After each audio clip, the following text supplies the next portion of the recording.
danging para namasiti.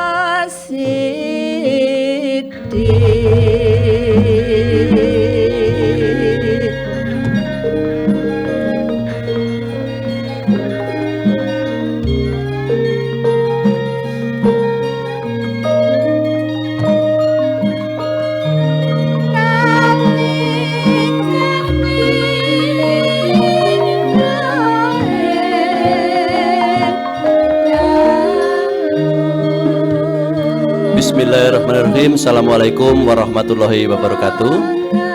Salam sejahtera untuk kita semua.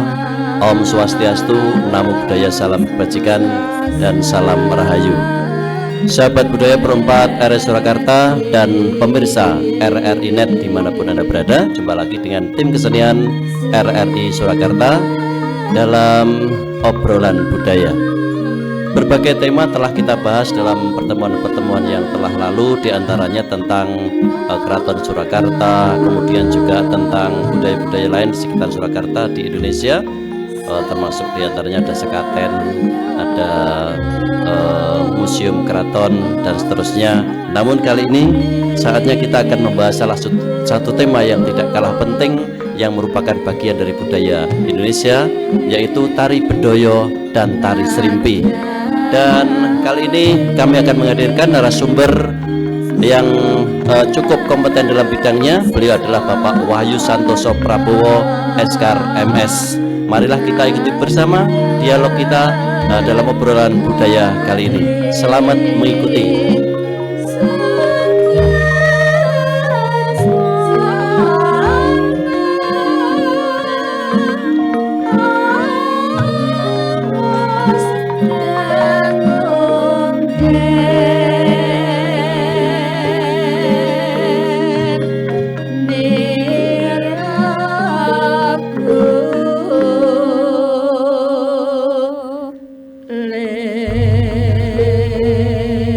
Baik sahabat budaya, saat ini di studio Pro 4 RRI Surakarta atau studio musik RRI Surakarta telah hadir narasumber.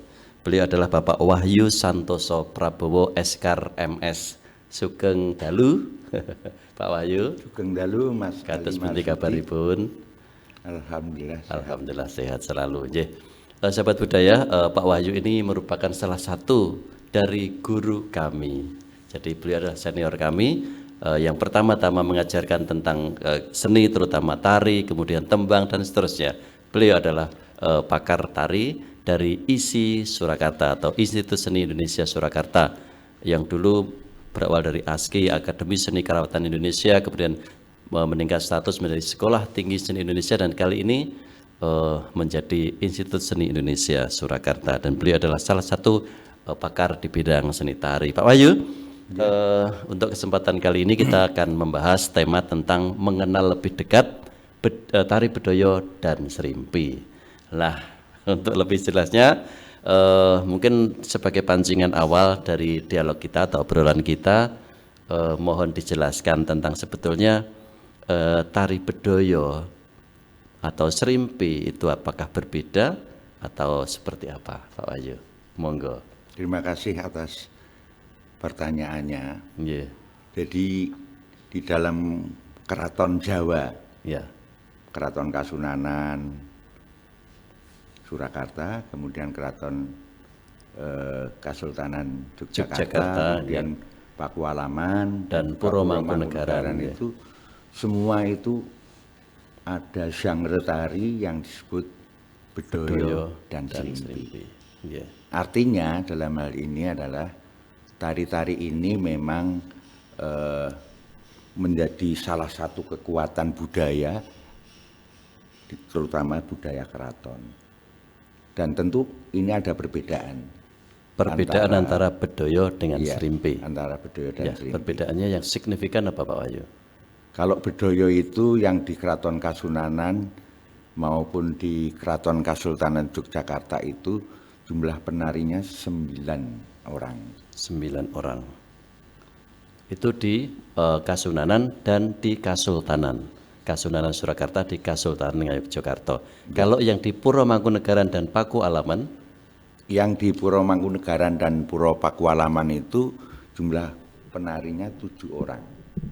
7 orang, jadi berbeda memang ya. Ya, tentu tariannya ini adalah semuanya adalah tarian putri ya, Tarian Sanggra Tari putri. Putri. Maka Sanggra Tari penarinya Putri. semua juga putri. Meskipun kemudian dalam perkembangannya ada bedoyo Bedoyo kakung. kakung. Ya. Sebelum lanjut, jadi sebetulnya apakah bisa dikatakan bahwa bedoyo maupun serimpi itu merupakan babon atau awal dari tarian atau seperti apa Pak Ayu? Karena kan sementara kita berpendapat bahwa tarian yang berkembang di Surakarta, Yogyakarta maupun di Jawa itu ada berbagai jenis atau berbagai bentuk, sedangkan bedoyo dan serimpi merupakan tarian khas keraton. Nah, ini apakah tarian-tarian yang ada setelah itu merupakan mengacu dari bedoyo dan serimpi tersebut? Bisa dikatakan seperti itu kah Pak Bayu? Tentu saja seperti itu, terutama untuk tarian putri ya. Tarian putri. Jadi sumbernya atau babonnya adalah dari tari bedoyo maupun tari Maupun serimpi. serimpi. Dalam perjalanan selanjutnya kemudian muncul genre tari yang lain, tari wireng, Wireng, petilan, kemudian ada gambyong Ya, dan seterusnya. golek dan seterusnya. Golek, ya. Itu sebenarnya Bundan, kalau ya. dirunut itu sekaran-sekaran atau sekaran itu apa ya? Pola gerakannya itu mengacu dari babonnya dari bedoyo itu ya, Pak Wahyu. Iya, Iya. sekaran-sekaran yang pokok terutama Sekaran-sekaran itu pokok. mengacu pada tari bedoyo dan Bedoyo dan serimpi. serimpi. Oh ya, tadi belum disebutkan tentang perbedaannya dengan kalau serimpi apa tadi kan jumlahnya sudah di Kasunanan dan Kesultanan 9 orang penari putri, kemudian di Puro Mangkunegaran dan Pakualaman 7 Ya. penari putri. Sekarang kalau serimpi Kalau serimpi itu pada umumnya itu penarinya 4 orang, 4 orang penari putri. pada umumnya ya. Ya, tapi sebenarnya itu berpijak pada konsep kiblat papat limo pancer. Jadi selain 4 penari itu sebenarnya Ada satu ya. ada satu sebagai pancer atau pusat. Tapi dalam hal ini adalah imajiner, tidak Imajiner. diwujudkan, tidak tampak. Hmm, Tapi ada pada masa Kanjeng Sultan Agung Hanyokrokusumo itu ada tari serimpi namanya Serimpi Renggawati. serimpi Renggawati. Jumlahnya 5 orang, pancernya ditampakkan di situ. Dan pancernya itu merupakan penari kakung atau putri juga? Penari putri, Putri pada juga. masa itu. Oh, Ya. berarti lima penari putri ya. Jadi Tapi lazimnya saat ini Lazimnya. adalah 4 orang. 4 orang. Jadi pancernya sebagai pusat saja, imajiner saja. Nggih. Apakah itu karena namanya serimpi itu juga terkait dengan kalau Jalmo Sukerto, serimpi itu kan anak 4 putri semua ya Pak Wahyu. Ya, Dan benar. nah, apakah itu terkait ya? Atau kebetulan penarinya 4 kemudian diberi nama serimpi atau ada suatu filosofi tertentu yang mendasari penamaan itu ya Pak Wahyu? Ya sebenarnya memang ada kaitannya juga.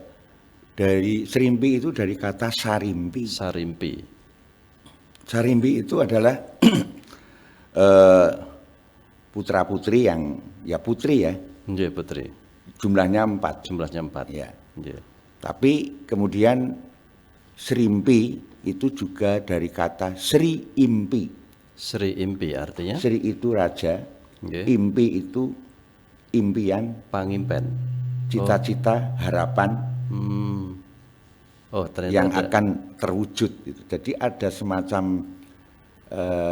cita-cita, harapan dengan doa-doa tentu Nggih. agar sesuatu yang diinginkan itu akan terwujud. Maka Sri Impi, Sri Impi. menjadi Srimpi. Mimpi atau cita-cita seorang Iya, raja. iya. Apakah bedoyo juga seperti itu, punya filosofi seperti itu? Budaya lebih mendalam lagi pemahamannya. Nggih. Karena kalau di dalam serat Pustaka Raja itu disebutkan pengertiannya bedoyo itu apa. Nggih. Bedoyo itu jajar-jajar, sarwi mbeksa, sarta tinabuan kidung sekar kawi. Jajar-jajar Sarwi Beksa, Tinabuan, Kidung Sekar Kawi. Itu dalam Pustaka Raja ya. Nggih. Kalau dalam serat Wedo Pradangga mengacu juga pada serat Pustaka Raja, pengertiannya adalah jajar-jajar sarwi beksa sarta tinabuhan gongso lokananta binarunging kidung sekar kawi. Jadi ini penjelasan seperti hampir itu. sama ya Pak Wahyu. Dan itu tampak sekali di dalam penyajian tari bedoyo itu ada unsur gerak tari beksa ya. Beksa ya. Kemudian Kidung, jajar-jajar jajar-jajar. dalam posisi pola lantai Berjajar. yang bermacam-macam. Ada garudung layang yang sekarang kemudian disebut gawang motor mabur. Termabur. Garudung layang. Ada Ya. gawang tiga-tiga dan seterusnya. Ada yang Kemudian gongso lokananta itu pengertiannya adalah gending kemana kalau yang saat ini. gending kemana ya? Iya. Ting tong ting gitu ya. Itu ada elemen musikalnya, ada elemen karawitannya, ada lagunya. Ada Karena kidungnya, tinabuhan ya. tadi binarunging kidung sekar kawi. Ada syair-syair yang diambil dari beberapa kakawin dan juga dari cerita-cerita tertentu yang ada di dalam naskah-naskah kuno di keraton. Jadi tadi itu ada unsur, ada beksannya, ada kidungnya, kidungnya dari dengan bahasa Kawi ya.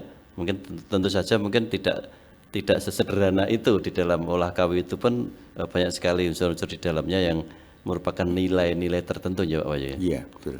Terus kaitannya dengan keraton, mungkin pembicaraannya agak meloncat-loncat nih karena memang luas sekali.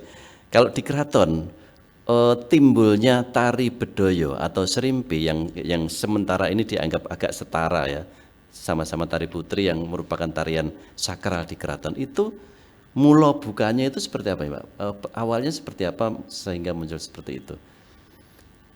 Kalau informasi yang selama ini beredar itu kan munculnya tari bedoyo itu bersumber dari bedoyo yang disakralkan, yang dijadikan pusaka keprabon Jawi. Yeah. Itu adalah bedoyo Ketawang. Bedoyo Ketawang. Kalau di Kasunanan Surakarta. Iya. Sementara itu kan masih Mataram. Jadi bedoyo Ketawang. Ketawang. Jadi berarti Ketawang itu sudah mewakili baik Kasunanan maupun Kasultanan. Iya, Karena pada masa itu ya. Pada masa itu ya. Ya. Yeah. Kemudian itu sebenarnya kan sebuah proses penjelajahan spiritual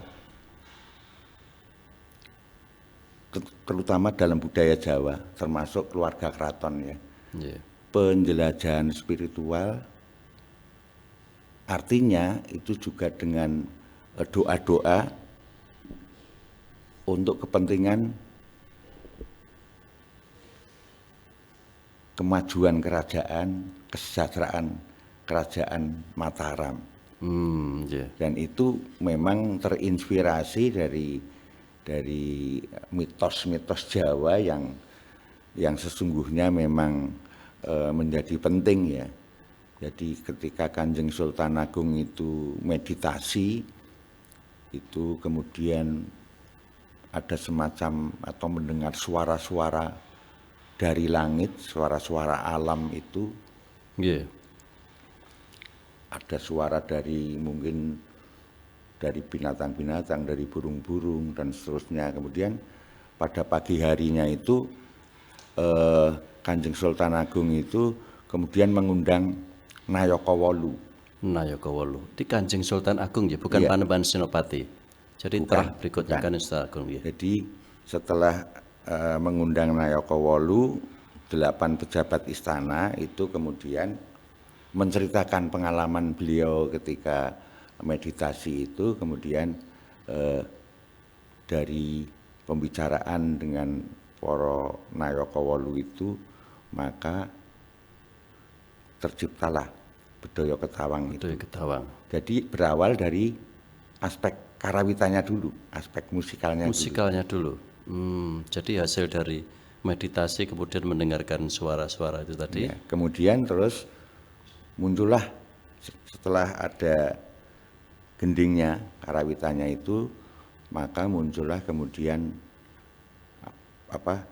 penggarapan tarinya. Nggih. Dan itu merupakan ungkapan mistis, hubungan mistis antara leluhur Kanjeng Sultan Agung, yaitu Panembahan Senopati dengan Kanjeng Ratu Kencana Sari. Oh, jadi kadang-kadang kita salah pengertian bahwa itu adalah Panembahan Senopati sendiri, padahal itu yang yang melakukan kontemplasi itu adalah Kanjeng Sultan Agung, tetapi beliau menggambarkan tentang leluhurnya Panembahan Senopati dengan pendiri Kerajaan Mataram. Yeah. Nah, ketika itu kemudian ketika ada proses penciptaan itu secara tiba-tiba konon katanya gitu ya, Kanjeng Ratu Kencana Sari juga hadir di situ dan ikut melatih para penari yang pada awalnya terdiri dari 8 putri dari Nayakawolu itu.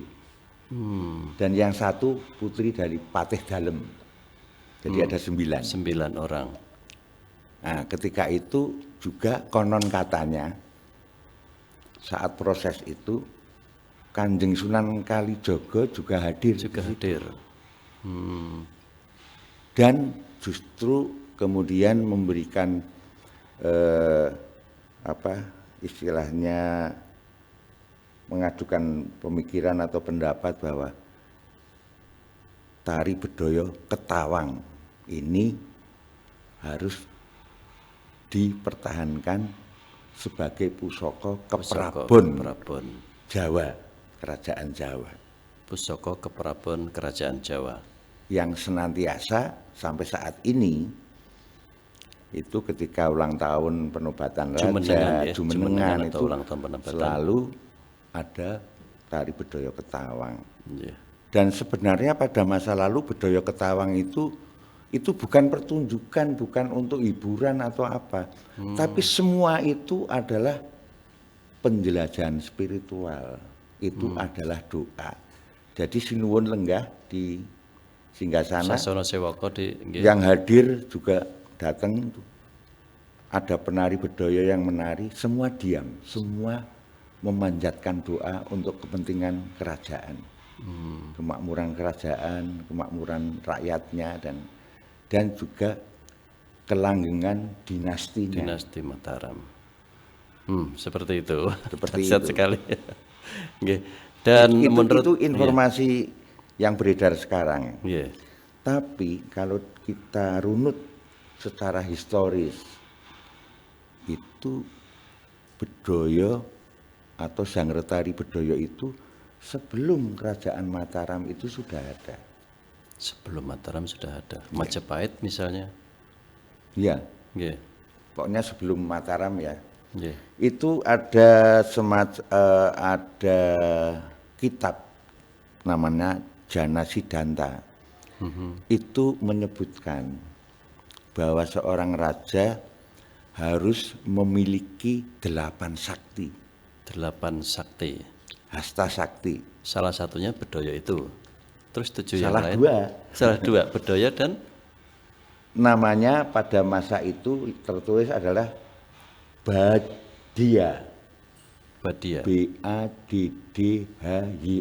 Badia. Badia. Kemudian yang kedua Abaddia. Karena ada perubahan ucapan menjadi yang satu menjadi Abadaya. Abadaya, terus Abadia. Bukan. Terus Dari Badia dulu ya. Yeah. Yang satu menjadi dari Badia menjadi Badaya menjadi Bedoyo. Dan itu penjelasannya adalah penari-penari Bedoyo. tarian itu penarinya saja. Penarinya. Penarinya. Nah, yang Abadia itu menjadi Abadaya Ambedoyo. Beksonya ya. Itu tariannya. Tariannya. Dan itu harus dimiliki Oleh itu raja. sebagai sakti. Sakti raja. Harus dimiliki raja. Jadi ada 8. Yang 2 adalah Badia dan Abadia. Abadia. Yang 6 lainnya? Yang 6 lainnya itu yang pertama adalah Amara. Ya mungkin penjelasannya cukup panjang ya. Ada Amara, ada Ajara, ada Aksaya, Apratihata, kemudian Badia, Abadia, Wasya, Hanawasya. Itu dalam bahasa Kawi ya. Jadi dan itu memang realitanya sampai sekarang. Itu di keraton itu mesti ada penari-penari Bedoyo. Ada komunitas Abdi Dalem Bedoyo. Abdi Dalem Bedoyo. Sebentar Pak Wahyu, tadi kan 8 ya, 8 sakti. Saya berpikir selain tadi itu Badia dalam arti penarinya, kemudian Abadia itu tariannya. Saya berpikir, ada pusaka, kemudian ada permaisuri, kemudian ada banyak dalang, sawung galing dan sebagainya. Kalau dalang itu menyampaikan janturan kerajaan, kebersahan raja.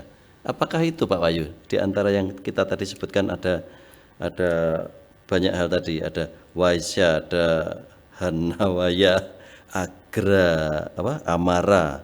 Itu sebetulnya itu atau lain lagi Pak Wahyu? Ya termasuk sebenarnya. Termasuk ya. Jadi penjelasannya sebenarnya Amara itu adalah pengertiannya adalah Tuhan.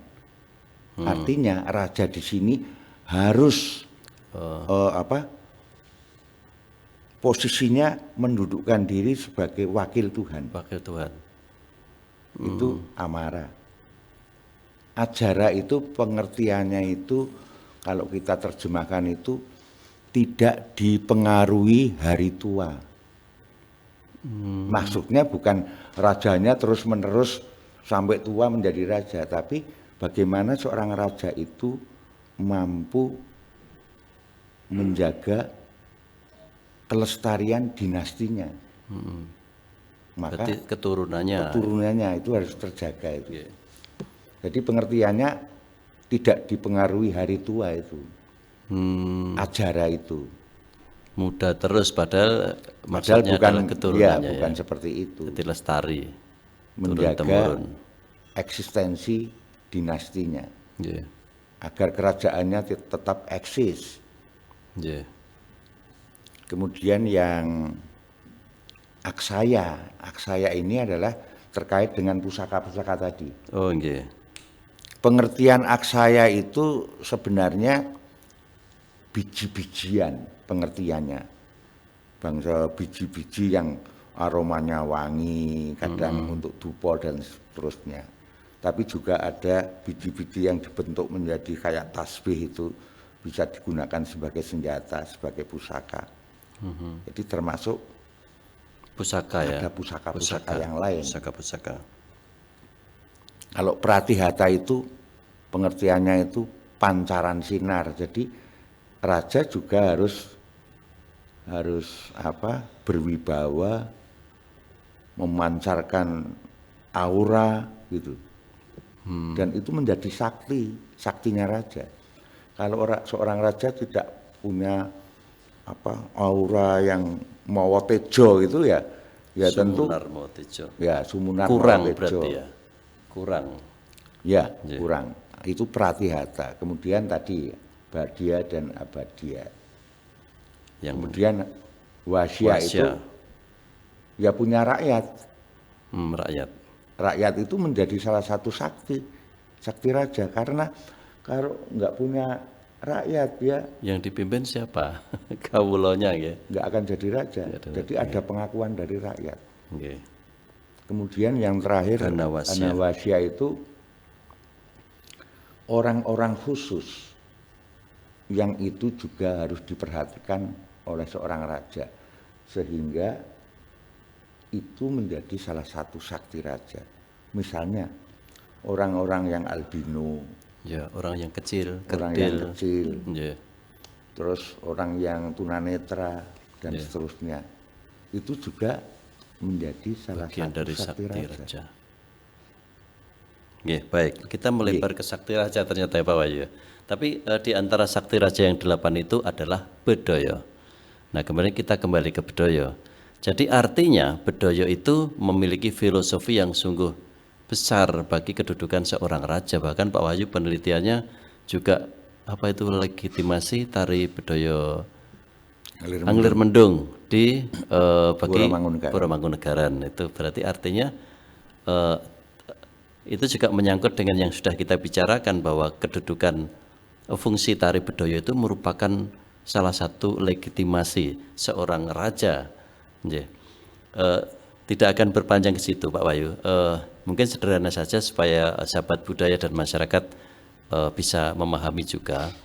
Saat ini tari Bedoyo yang kita masukkan tadi itu apakah masih lestari ada di Keraton Kasunanan?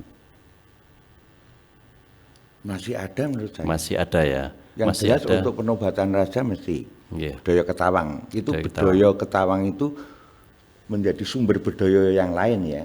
Nggih, dan Bedoyo. Tapi Bedoyo Ketawang hanya Nanti bisa kita akan menyebutkan di sekali setahun. Nggih. Karena ini adalah pusaka yang disakralkan.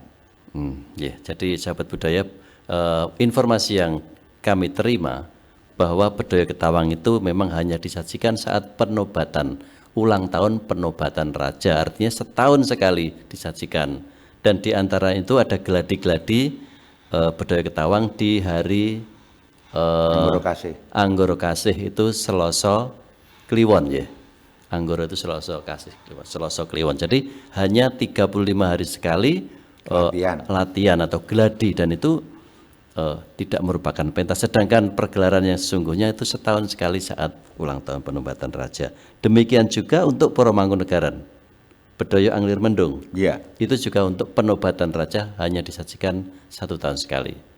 Nah ini sahabat budaya, ternyata keberadaan Keraton Kasunanan, Puro Mangkunegaran, kemudian Kasultanan Ngayogyakarta dan Puro Paku Alaman Ngayogyakarta itu masih melestarikan namanya Bedoyo. Dan kemudian tadi sudah kita singgung, Bedoyo Ketawang itu merupakan babon dari Bedoyo yang lain. Mungkin Pak Wahyu nyuwun tulung dipun sebataken Bedoyo-Bedoyo yang ada yang dari keraton selain Bedoyo Ketawang itu apa saja Pak Wahyu? Cukup banyak sebenarnya. Cukup banyak, mungkin iya. bisa saya contohkan. Setelah Bedoyo Ketawang itu ada Bedoyo yang termasuk disakralkan, itu Bedoyo Ketawang.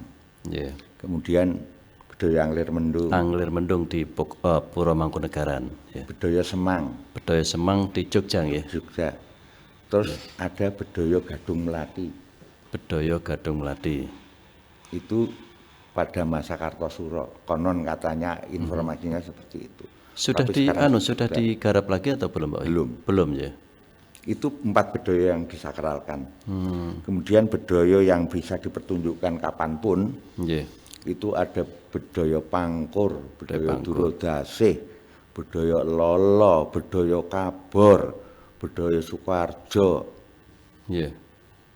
Ada juga yang lain di mana Paku Alaman ada Bedoyo Tejonoto dan seterusnya. Jadi banyak sekali kemudian muncul Bedoyo-Bedoyo yang lain yang tujuannya tidak untuk sakral, untuk ditampilkan atau digelar pada masa ini penobatan raja. Nah sekarang kalau serimpi Pak Wahyu, serimpi yang nilainya atau fungsinya setara dengan Bedoyo, misalnya hanya disajikan saat-saat tertentu, apakah ada Pak Wahyu? Setahu saya kalau tari serimpi itu bisa disajikan kapan saja. Kapan saja. Bisa di dalam keraton atau ketika Sinuwun itu berkunjung kemana gitu ya. Okay. Itu kemudian membawa tari serimpi ditampilkan. Di tempat beliau berkunjung itu sebagai pisungsung gitu ya Pak. Atau mungkin untuk acara pernikahan di keraton misalnya, ada tari serimpi juga. Yeah. Baik, wah Luar biasa. Saya sampai bingung, ternyata luas sekali kalau kita bicara tentang Bedoyo dan Serimpi. Tapi setidaknya kita sudah mendapatkan gambaran bahwa ternyata awal dari adanya Bedoyo seperti itu merupakan kontemplasi atau perenungan dari Kanjeng Sultan Agung Hanyokrokusumo, dan kemudian ternyata menghilami tarian yang ada sekarang. Tapi sebelum lanjut, supaya kita tidak jenuh hanya dialog, kita akan rengeng-rengeng.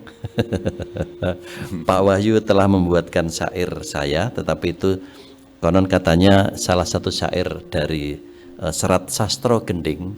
Ini pun juga karya dari Sultan Agung Hanyokrokusumo, Kanjeng Sultan Agung Hanyokrokusumo. Merupakan tembang sinom tentang bagaimana gending itu ternyata itu bagaikan sesuatu panembah juga. Jadi orang bermain karawitan itu sesungguhnya merupakan juga menembah atau berdoa kepada Yang Maha Kuasa.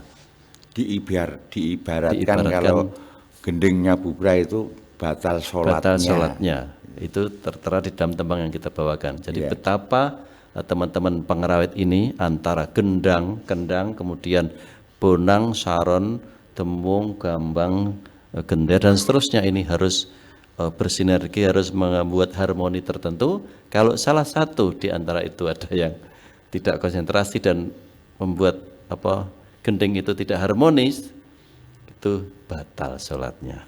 Seperti itu. Sedahsyat itu ternyata bermain gamelan. Oleh sebab itu teman-teman silahkan kalau bermain gamelan harus sambil konsentrasi, dan karena itu bagian dari menembah Anda semua. Tembangnya seperti ini. Nana. Ya.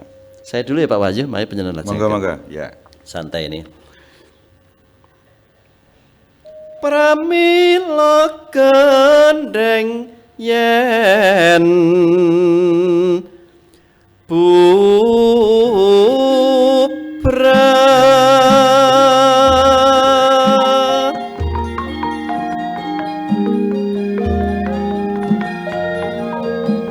gugur sembahing mring widi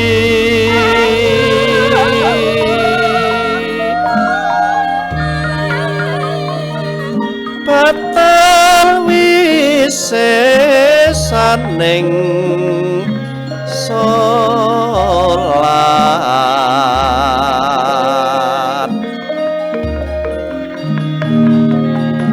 tanpa gawe olah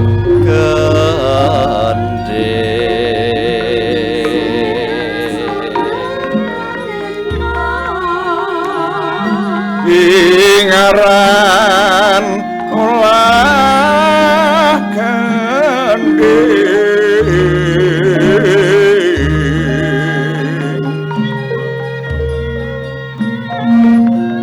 to ireng swara linu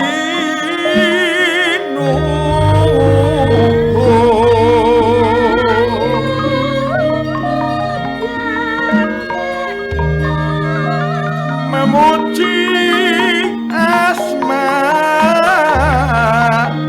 ning zat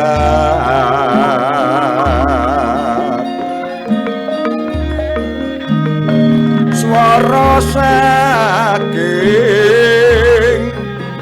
osik wati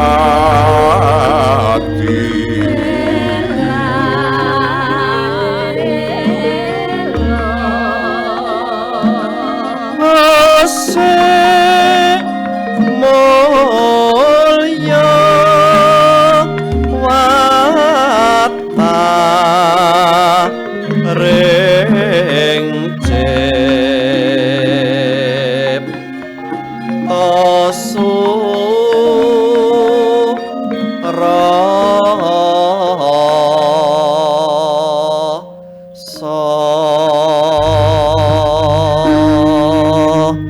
Sahabat budaya, pemirsa RRI Net dimanapun berada, itu tadi salah satu tembang sinom karya atau tulisan dari sampean dalem ingkang sinuwun Kanjeng Sultan Agung, ngaten ya Pak Wahyu ya.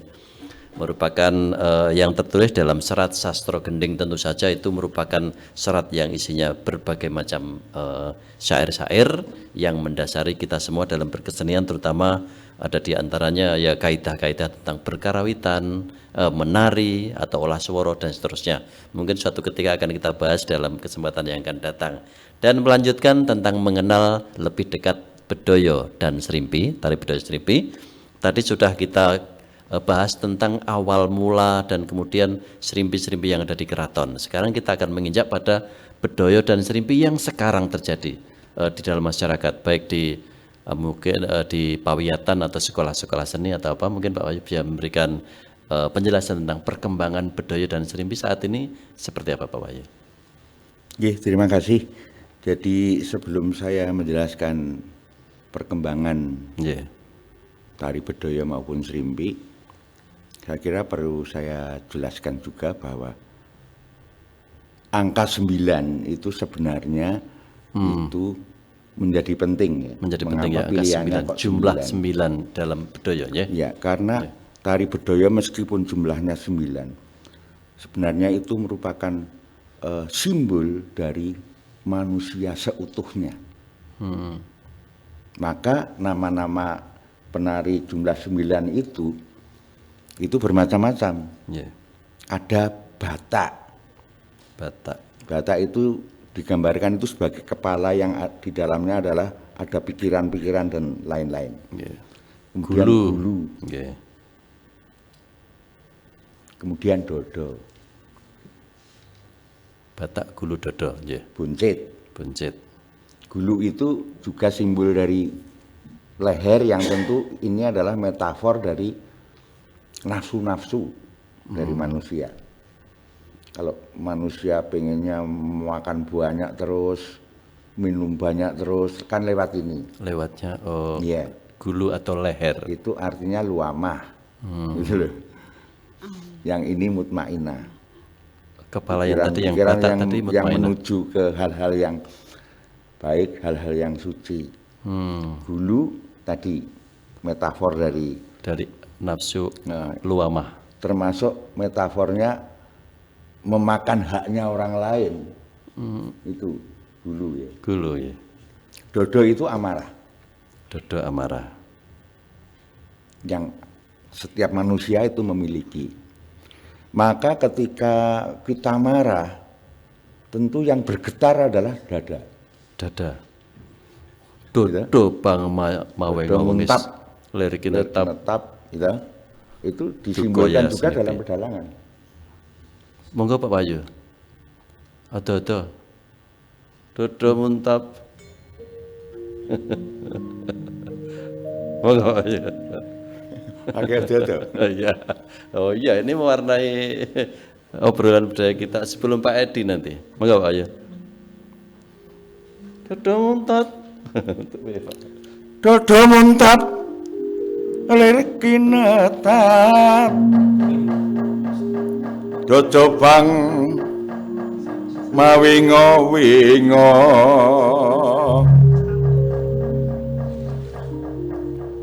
kemejot padoning lati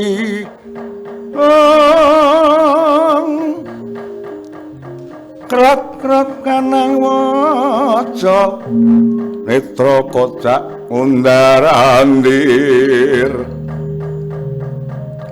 idepnya mangala cakra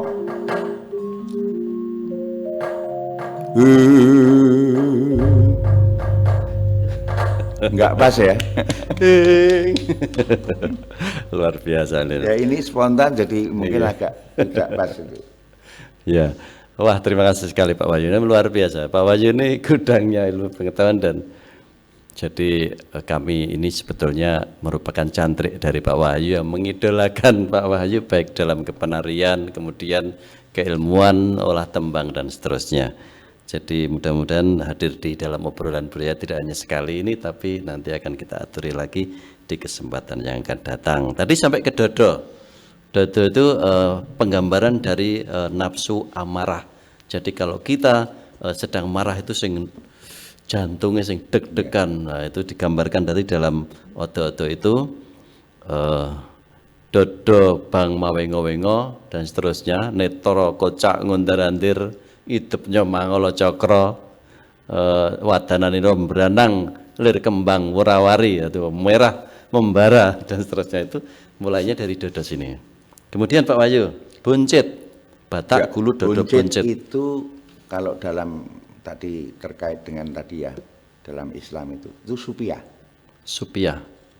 Itu tentang keindahan, nafsu-nafsu ya yang pepinginan ya. Yang bermacam-macam, termasuk pepinginan salaki rabi, itu ya. Nah, termasuk karonsehan itu ya, Pak. Itu empat tadi ya, sudah empat ya. Kemudian ada endel ajek. Endel ajek ya. Endel ajek itu gambaran kata hati.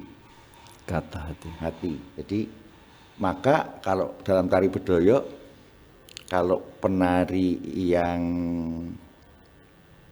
7 itu duduk, ada yang berdiri 2 tuh. Yeah. Itu adalah Batak dan endel ajek. Gambaran pikiran-pikiran dan keinginan-keinginan hati yang kadang klop, kadang tidak. Sehingga yang bergerak 2 orang itu, yang lain duduk. Yeah. Itu Batak dan endel ajek. Yeah. Saya sudah lupa ya Pak tarian bedoyo. Kemudian ada apit ngarep, apit buri, apit meneng. Yeah. Terus ada endel weton, itu gambaran dari bagian-bagian tubuh itu, ada lengan kanan, lengan kiri, tungkai kanan, tungkai kiri. Itu jumlah 9. 9 ya. Termasuk juga lubang yang dimiliki setiap manusia normal itu juga 9. Babahan hawa songo itu ya Pak. Yeah. Dihitung sendiri mulai dari netra utawi paninggal, mata 2, hidung lubang 2 dan seterusnya. Nanti jumlahnya kalau dihitung ada 9. Itu yang jumlah 9 ya. Yeah.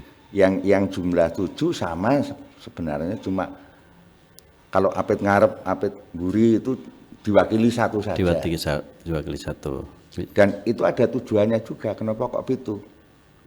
Pituduh, pitutur, pitulungan, pitungkas.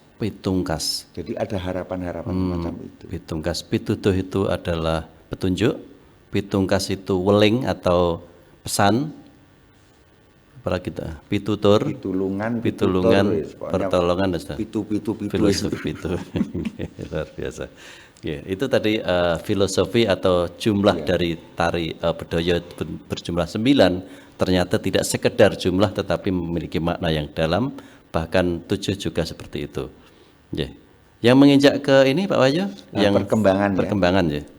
Perkembangannya itu ketika tahun 71 itu berdiri Pusat Kesenian Jawa Tengah, PKJT. Yeah. Dan juga saat itu juga ASKI yang juga aktivitasnya di situ. Mulailah penggalian tari-tari istana. Bedoyo, Serimpi, Wireng, Petilan. Yeah. Para empu-empu tari itu yang juga ikut melakukan penggalian itu, kecuali 1, Bedoyo Ketawang. Bedoyo Ketawang tidak dilakukan penggalian karena sangat menghormati ini adalah disakralkan untuk kepentingan upacara. Yeah. Maka muncullah tadi ada Bedoyo Durodase, Sukoharjo, Kabor, ya. Bedoyo Pangkur. Untuk menjaga agar keberlanjutan dan eksistensi bedoyo keraton itu tetap eksis, maka dilakukan upaya-upaya yang saya kira tidak mengurangi esensinya, yaitu pemadatan. Pemadatan itu bukan perpendekan waktu, tapi gerak-gerak yang diulang-ulang itu jadi waktunya tidak panjang. Sebagai gambaran Pak Wahyu, sebagai gambaran Bedoyo Ketawang, durasi waktunya sekitar hampir 2 jam. Nah, sedangkan setelah dilakukan pemadatan menjadi bedaya yang lain ya, bedaya yang lain Yep. menjadi 20 menit. 20 menit bahkan 15 gitu. Ya, karena pengulangan itu kemudian dikurangi. Jadi sebetulnya itu tidak mengurangi sekaran-sekaran, tetapi tetap dibawakan hanya dalam satu Ya. sekaran saja, sekali penyajian. Dan itu tentu kaitannya dengan not zaman kelakone. Kalau tari bedaya dipentaskan saat ini 1,5 jam itu mungkin juga Iya, tidak sesuai terlalu dengan lama. perkembangan zaman, maka ada upaya-upaya melakukan pemadatan itu. Dan kemudian muncullah bedaya-bedaya yang lain Bedaya-bedaya yang baru, yang katakanlah tiruan bedaya yang kemudian disebut bedaya. bedayan. Ya. Tarian bersama-sama yang menggunakan vokabuler ala bedaya itu kemudian Dengan struktur bedaya. disebut. Struktur gendingnya juga. Ya. Bahkan kadang wayang orang, kita tampil dalam wayang orang asalkan tarian bareng-bareng putri, meskipun strukturnya tidak seperti bedaya, kita sebut sebagai bedayan juga. Mungkin itu pengertian yang lebih bebas lagi.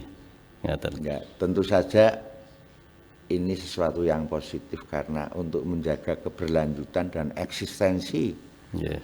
dari bedaya itu, maka ada upaya juga melakukan festival Bedaya, festival bedayan apa bedaya ya? Festival bedayan ya. Jadi ya sebagai informasi ada festival bedayan yang sudah dilakukan oleh apa ya, Indonesia Pusaka kalau nggak salah ya Pak ya. termasuk yayasan ini apa? Pak Jaya Suprana. Jaya Suprana ya, ya itu setiap tadinya mau setiap tahun tapi ternyata kemarin terhalang pandemi sehingga berhenti dan terakhir di Jogja. Ya. Diadakan di Jogja, yaitu sebagai apa? Ada festival bedayan. Nah, Pak Wahyu juga salah satu pakar yang menjadi tim juri ya Pak Wahyu? Pengamat ya, tim pengamat. Ya. Nggih, sahabat budaya. Jadi pembicaraan kita tentang bedaya, tari bedaya dan serimpi. Kemudian saya juga ingin, tadi kita di awal sudah membahas tentang bahwa bedaya dan serimpi ini pun ternyata mengilhami tarian-tarian lain yang sekarang berkembang. Ada petilan, kemudian ada wireng, ada fragmen dan sebagainya. Nah sekarang sejauh mana Pak Wahyu pengaruh dari bedaya dan serimpi yang merupakan babon ini terhadap tarian-tarian ciptaan yang lebih baru? Misalnya begini Pak Wahyu, apakah misalnya tarian wayang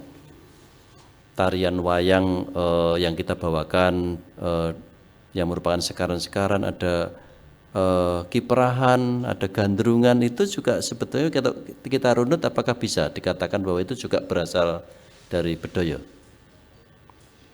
Ya, sejauh yang saya ketahui itu yang mengambil atau bersumber dari Sekaran bedaya itu ya sekaran untuk tari putri yang sifatnya lembut, halus itu ya. Ada juga keagungan di situ.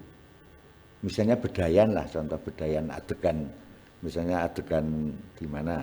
Adegan misalnya Taman Soko. Tren atau Taman Soko. Oh, ada bedayan misalnya. Gerakannya yang lembut-lembut, sekaran. Itu mengambil dari bedaya.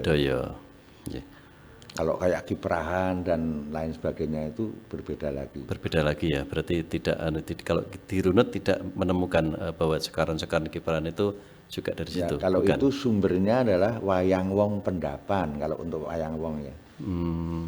Wayang Wong Pendapan itu di Keraton Jogja sampai sekarang masih di Mangkunegaran jarang, meskipun mungkin harus kita motivasi untuk hidup kembali mungkin ya Pak ya. Dari Wayang Wong Pendapan terus keluar menjadi Wayang Wong Panggung itu. Maka Wayang Wong Sriwidari yang pada awalnya dari Wayang Wong Pendapan itu gerak tarinya banyak kan gaya Mangkunegaran. Gaya Mangkunegaran. Nah ini penting lagi Pak Wahyu. kalau kita tadi menyebut tari bedoyo, ternyata namanya itu pangkur, kabor. Di antara itu nama-nama gending. Bahkan mungkin ada bedoyo lobong apa enggak ya? Sepertinya ada ya. Serimpi lobong. Serimpi lobong, serimpi dempel. Itu kan gending, nama-nama gending. Nah, sebetulnya itu apakah ada kaitannya antara begini? Apakah itu merupakan gending yang sudah ada lebih dulu, kemudian kita susun koreografinya? Seperti hanya kemunculan dari bedoyo Ketawang yang tadi Pak Wahyu ceritakan, abdi dalam wolu, Nayoko wolu itu kemudian dipanggil menciptakan gending, baru koreografi menyusul. Apakah seperti itu proses untuk bedoyo yang lain yang saya sebutkan tadi? Lobong, serimpi lobong, kemudian gambir sawit, itu kan sebetulnya kita lebih mengenal sebagai nama-nama gending. Ya, ini yang sebenarnya seharusnya lebih diteliti secara mendalam ya. Jadi karena sampai sekarang ini yang dipahami adalah kadang gendingnya dulu, baru kemudian tarinya, atau tarinya dulu baru gendingnya muncul. Ini yang masih belum jelas. Hanya kemungkinannya gendingnya dulu, baru kemudian ada tarinya. Tetapi secara struktur sebetulnya tarian itu, maksud saya begini, gending gambir sawit misalnya, atau gending serimpi lobong. Gending lobong itulah yang kemudian juga secara persis mengiringi struktur tari itu. Jadi tidak ada semacam pemenggalan dari gending itu hanya khusus untuk mengiringi tari, hanya sekian frase atau sekian cengkok saja, atau itu sebetulnya lengkap di dalam tari, misalnya tari bedoyo yang gending ya, serimpi lobong misalnya, itu sebetulnya ya lengkap Pak Wahyu, gendingnya lengkap seperti itu, tariannya mengikuti itu, atau ada tarian yang singkat sehingga gending itu hanya disajikan cuman sekian kenongan, tidak lengkap gitu. Apa lengkap Pak Wahyu? Kalau prosesnya kan sebenarnya itu tentu ada dialog ya. Ada dialog antara katakanlah yang menata tari dengan karawitan. Kalau kita dengar serimpi lobong, tentu berbeda dengan kelenengan lobong, gending lobong. Berbeda ya. Mungkin nggak pakai andekan-andekan dan seterusnya gitu ya. Tapi struktur dari gending lobong itu kemudian sampai kalau nggak salah itu serimpi lobong itu tetap pakai kinanti ya. Kinanti. Ya, tapi terus berikutnya gending untuk berikutnya tentu bisa berbeda.